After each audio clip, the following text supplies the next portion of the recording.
You're listening to Cattails. Hi, and welcome to another edition of Cattails.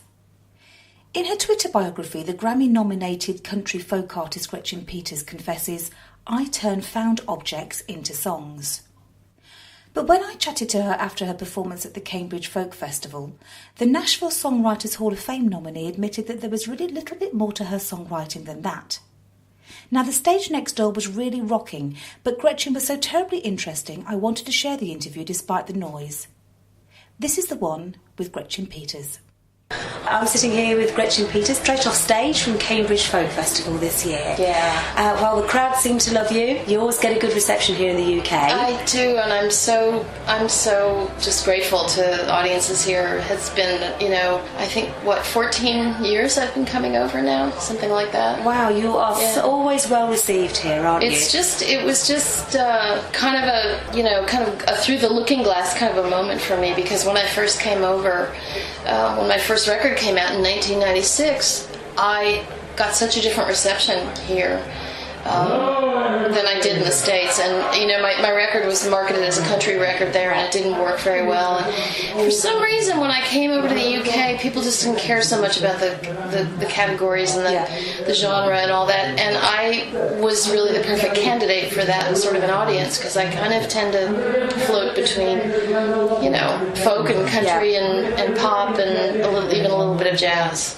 This is the problem when they start labelling things. Yeah. People then expect to hear a certain sound, and actually you want to be yourself and have your own sound, don't you? Well, and I always use the example, in my former life I worked in a record store, and I always use the example of Joni Mitchell, who was one of my early inspirations. What section do you put Joni Mitchell in the record store? Is she a jazz artist or a folk artist? Or, she's been any one of 5 or 6 genres. Absolutely. So would you go labelling yourself, or would you just say that you're... I just call myself a singer-songwriter, right. Because truthfully, when I think back about the artists that I really emulated and wanted to be like and pattern myself after, they were all really just singer-songwriters. People like Paul Simon and Joni Mitchell, who I mentioned, and even the more country artists like Rodney Crowell. When you really boil it down, what they do is they write songs and they sing them in a voice that is part of the ownership of that song, if you will. I mean, it's almost a thing where you think about, for instance, Paul Simon's songs. You really kind of can't separate his voice from those lyrics. No, that's what I really always wanted to do. Well, actually, you're very well known for both the writing and the performance, aren't you? Which is, some people get categorised, if you talked about that, but equally as much, some people are overlooked for their writing ability. Now, you've actually had quite a lot of your music covered by other artists. I have, yeah, and I actually, it was almost accidental that it worked out that way. I think what happened was I moved to Nashville in 1987, and one thing that I realized very quickly was that if I were going to make records there and record my own songs, I was going to have to, sort of earn my keep as a writer and really kind of prove to people that I was able to write. And so I sought out a publishing deal first, not thinking that I was going to be one of these, staff writers that sits in a cubicle and, writes songs for Faith Hill and Martina McBride, but those artists ended up cutting my songs, and in a kind of a funny way, it's a huge compliment, first of all, and it was a wonderful career boost and everything, and a lot of things, but it did kind of pigeonhole me as a writer in a way that I never ever intended or expected. And it was a little bit of, when I got my record deal, there was a little bit of, but see, this is what I really do. Yes. This is what I do. But it's funny, people they want to put you in some kind of a slot. They do, it's human nature. Oh, of course. So does it feel more satisfying now actually singing your own material than somebody else actually singing it? I think so. I think on a deeper level it does, just because I don't really, in the heart of me, I don't really separate the singing from the writing, from the the record making. I don't really separate any of it. And I think the other thing about singing, I was just thinking this while I was standing on stage here at Cambridge. It's the only moment that you really have as an artist that really is a moment, and it happens right then, and you can't take it back, and you can't change it, and you can't edit it, and it's a transaction between you and the audience, where both sides are willingly saying, I'm going to be in this moment. And I love that. I don't know why I would ever write another song if I didn't think I would have those moments, to savor. It's just, there's something about live performance that is endlessly fascinating and kind of addictive, really. I think it is. It really is, yeah. It's really almost like, for me, it's almost spiritual. It's like church. Yeah, a lot of people actually say that. It's a special I think a lot of us that are writers, we tend to be so cerebral, and we live in our heads so much that to be able to get out on a stage and know that this moment is going to happen, and whether you can either be here now or not. Yes. It's kind of a good exercise for us. Yeah. For me, I know to stop thinking and stop observing myself and just tell the story to the audience, and I find that it just never gets old for me. That's terrific. Are you doing more dates here in the UK then? Are you actually doing one of the... Actually, Cambridge we're winding things up here. We were at another festival last week. We were at Trowbridge Festival, and we did a little, really sweet little gig in Bristol while we were sort of having the week off. So Excellent. Kind of a busman's holiday kind of thing. Because we just did a tour in May. I'm here a lot. I know. That's why I was asking, actually, because you do quite a lot up in the northeast, don't you, around Newcastle way? Oh, that's a wonderful place for us. We have a lot of people in our audiences up in the north that have been coming, for 12, 13, 14 years. Wow. And they still keep coming back, and why not?